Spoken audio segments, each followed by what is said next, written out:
Do you know that Government of India launched its Look West policy in the year 2005? It was 1 year into the Manmohan Singh government and this policy was launched to integrate with West Asia.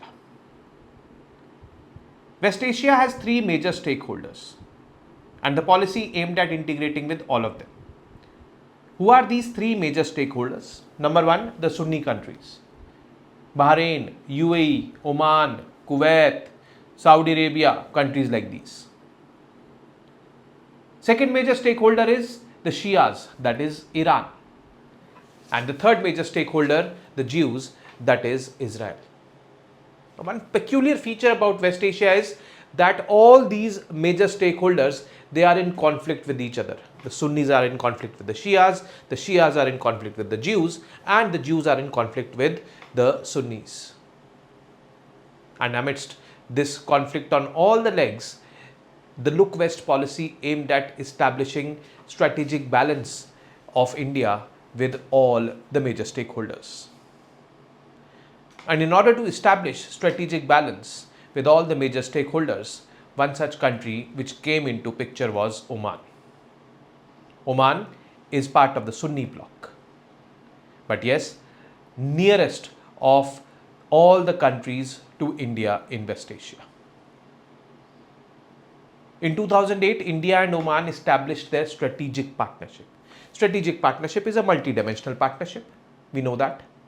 And one of the compulsory dimensions is defense cooperation. It was not like India and Oman were starting their partnership in 2008. Formal diplomatic ties between India and Oman were established way back in 1955. We can say that the formal diplomatic ties which were established in 1955 were upgraded in 2008 in the form of strategic partnership. And this partnership had to increase further with time. Fast forward to 2026, 1st of June 2026, the India-Oman Comprehensive Economic Partnership Agreement, which is the highest form of a free trade agreement, has come into effect. Means overall economic partnership is set to deepen between India and Oman. But yes, in this video, we are going to look into overall ties between India and Oman, and we are also going to look into the challenges which are existing in our relations with each other.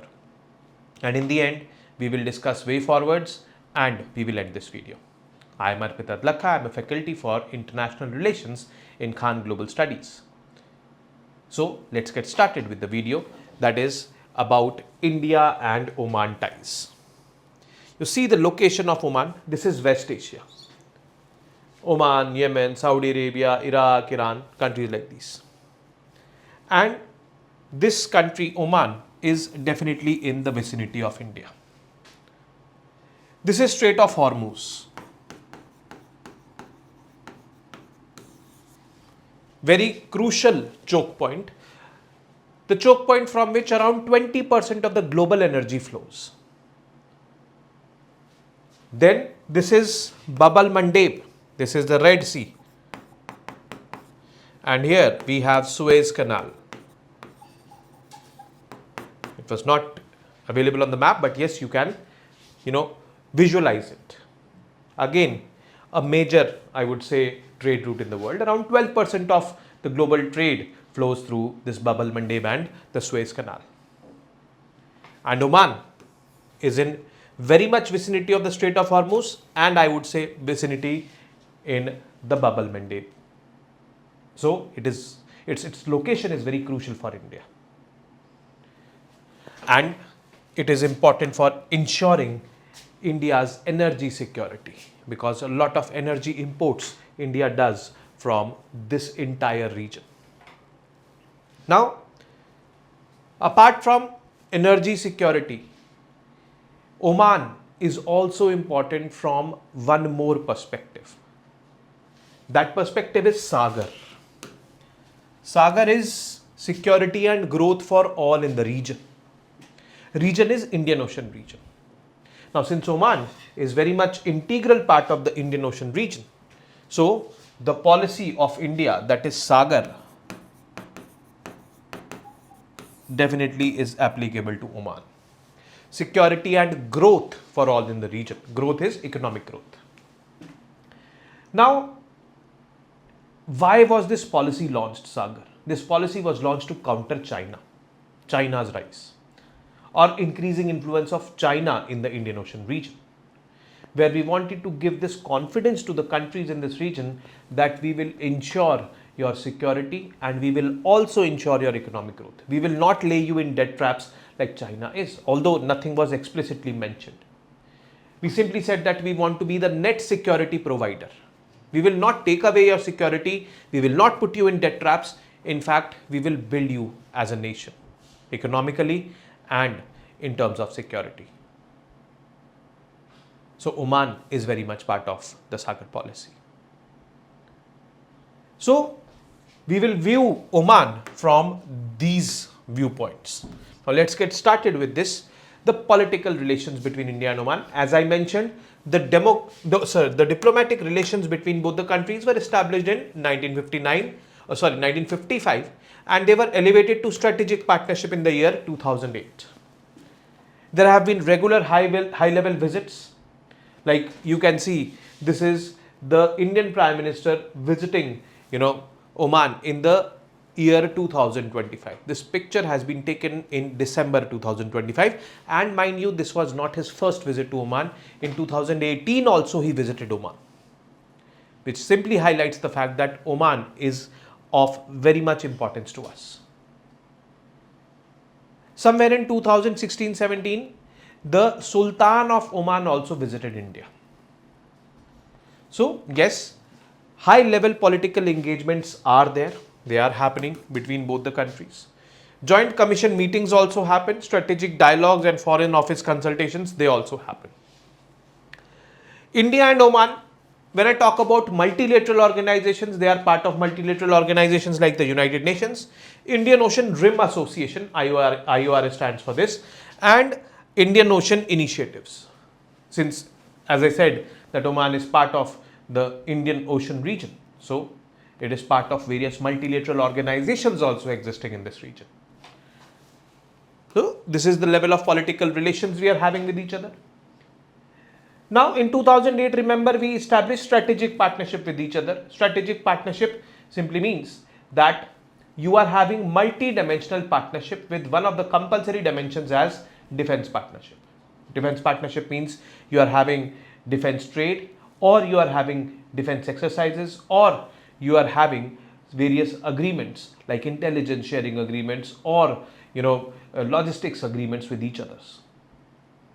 And yes, we are having multiple, I would say, domains in defense ties with Oman.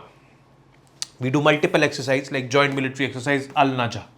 This is done between the armies of both the countries, and this pic you are seeing is the pic of exercise Al-Naja between India and Oman. Then Nasim Al-Bahar, it is a naval exercise. Air Force exercise Eastern Ridge. Okay. There are regular defense staff talks. Military training and capacity building is also there. Indian Army provides training to the Omani Army. Then hydrographic cooperation is there, means surveys in the oceans. Ocean mapping, we can say. And maritime domain awareness agreement is also there between India and Oman. Defense trade is at very minuscule level, hence there is a lot of potential over there which can increase with time to come.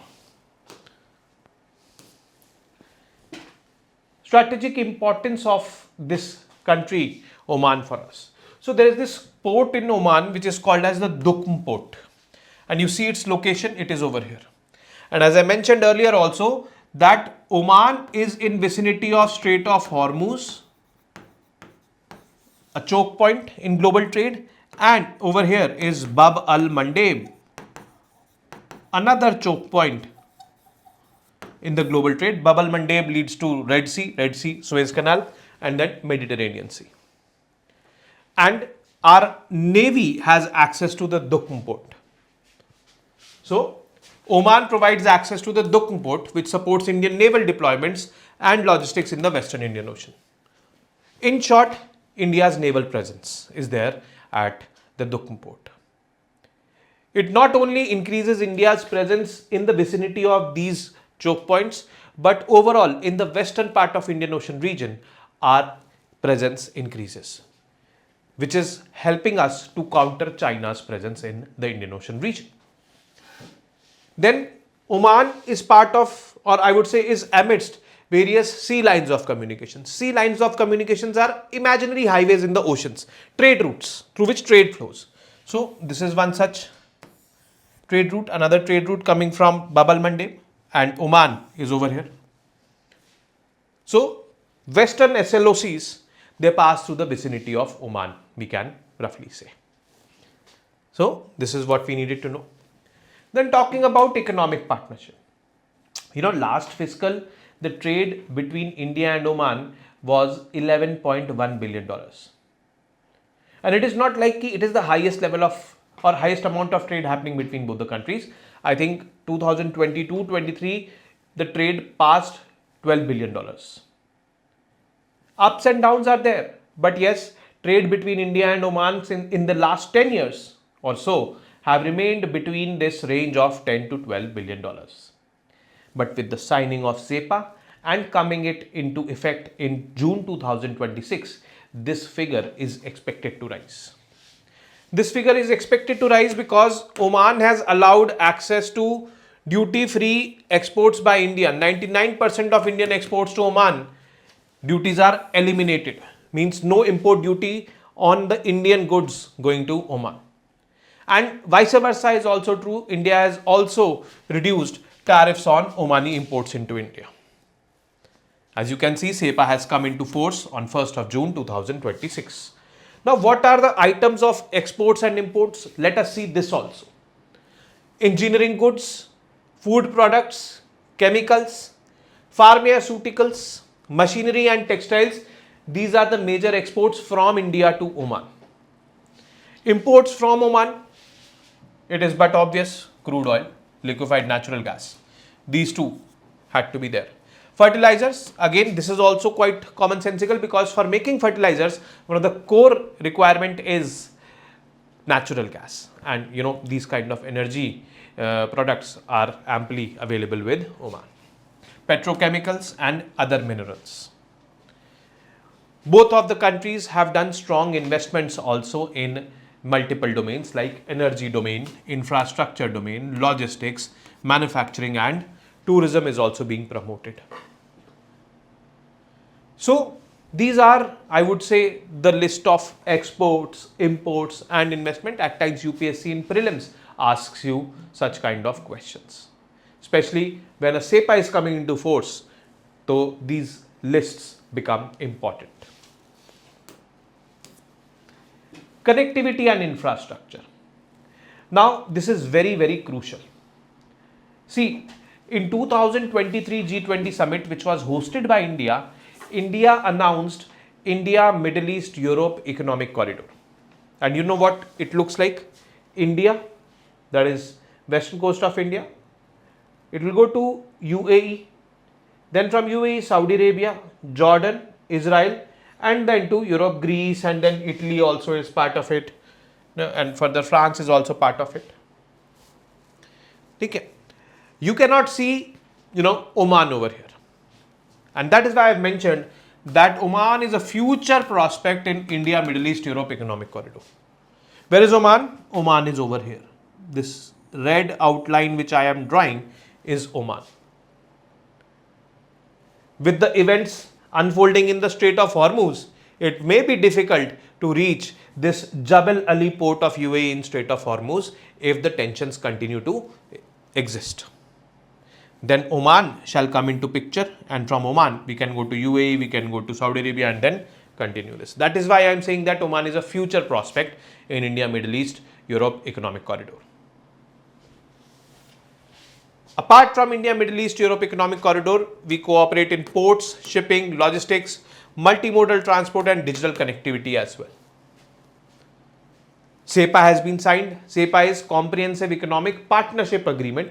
Whatever projects we will undertake, we can undertake as partners in each other's countries.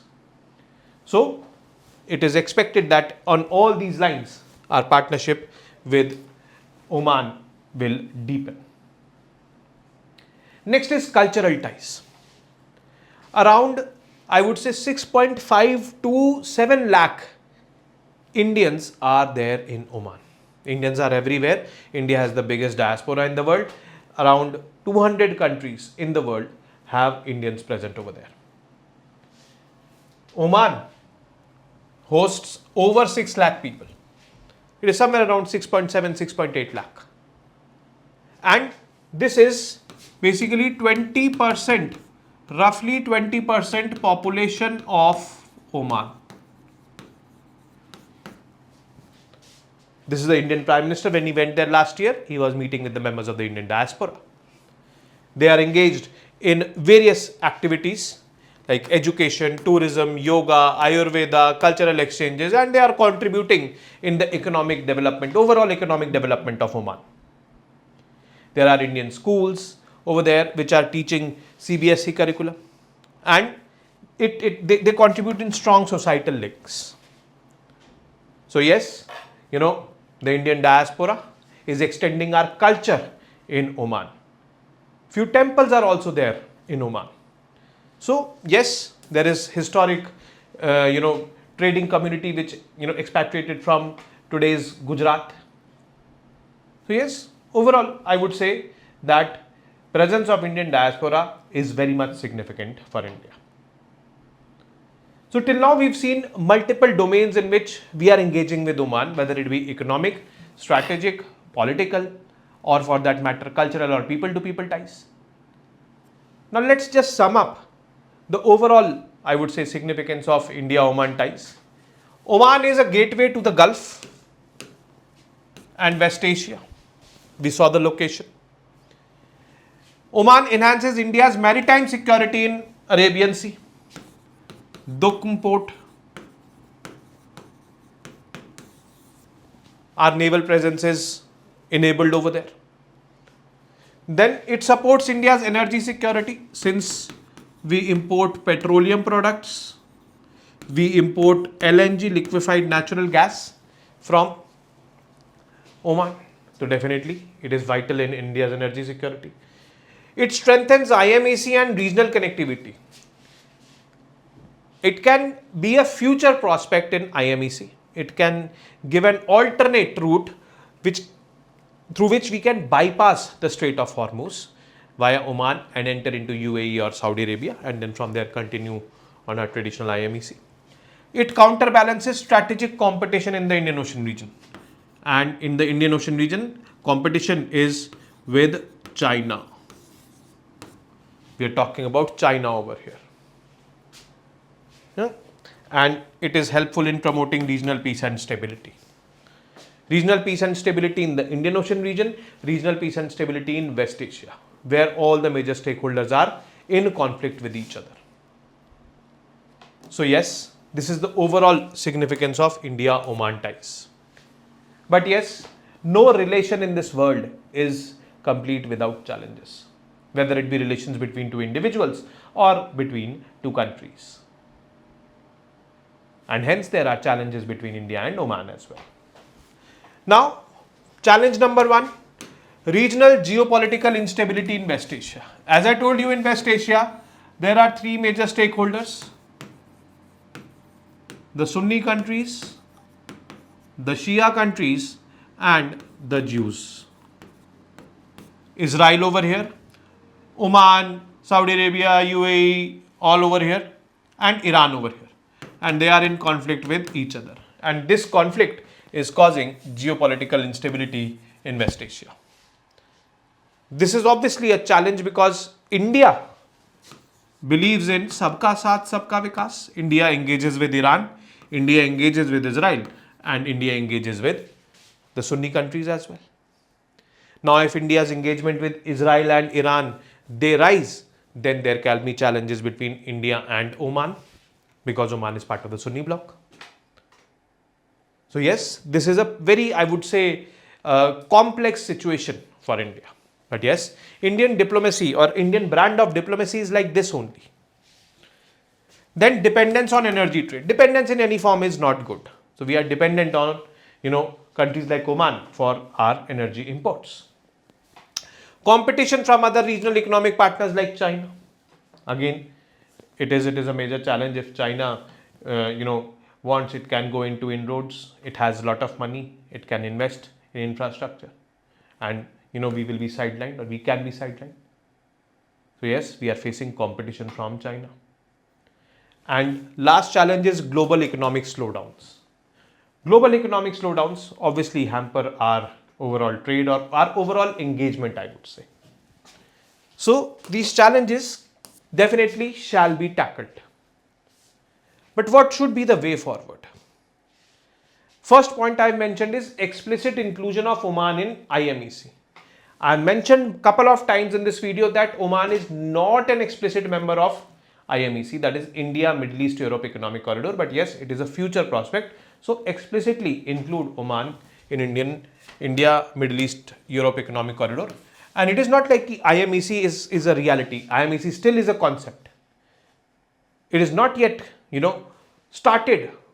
Forget about completion. But yes, since it has not yet started, at this point only, if we try to include Oman, we will reduce our dependence upon choke points like Strait of Hormuz. Then deepen engagements in critical technologies like mining of rare earth elements or nickel, cobalt, all these kind of things. Renewable energy. Oil boom is getting over, or it is on a decline. So yes, countries are moving towards non-fossil based options, and India has taken significant strides in this domain. So definitely we can help Oman. And digitalization also. Again, India has taken strides in digitalization also. Here also we can help Oman. Seek welfare of the Indian diaspora in Oman. So welfare of the Indian diaspora in overall West Asia is a big question. And yes, we can engage with the government of Oman to ensure social security benefits for our diaspora who is working in blue collar jobs largely in Oman. Then promote connectivity infrastructure like petroleum pipelines from West Asian countries like UAE and Saudi Arabia to Oman. What will this do? This will reduce the dependence on Strait of Hormuz. How? Through the map we can see, it will help you better visualize it. So see, here is Oman. It is Sohar, a very important city in Oman. So from UAE we can construct a pipeline which can be extended back to Saudi Arabia. So Saudi Arabia, UAE, currently they export oil via the Strait of Hormuz. This is Strait of Hormuz. They can create a pipeline. This is just, I would say, imaginary. They can create a pipeline which will go from Saudi Arabia, UAE to Oman, or from here we can go to Duqm port also. If we go to Duqm port, completely we bypass Strait of Hormuz, and from here we can come to India. In this context also, Oman is a very, very crucial country. And the entire world is suffering due to this crisis which happened in Strait of Hormuz. And hence, the location of Oman has increased its importance for the entire world. We, as a natural partner of Oman, definitely have an edge, and by increasing our presence and increasing our overall ties with Oman, we can definitely be an early, I would say, beneficiary of these kind of infrastructure projects in Oman. So let's hope and pray that our overall ties with this country in West Asia gets deeper and deeper, better and better, upwards and onwards from here. Although fair share of challenges are there, those need to be worked out, and a win-win situation has to be created almost all the times to find out solutions. So this is it from this video. I will now be meeting you for other videos on other topics which are very crucial for the UPSC civil services examinations, not only prelims but also mains. Till then, you guys very well know what to do. Keep studying, keep reading, keep writing, and most importantly, keep revising. Namaste. Jai Hind.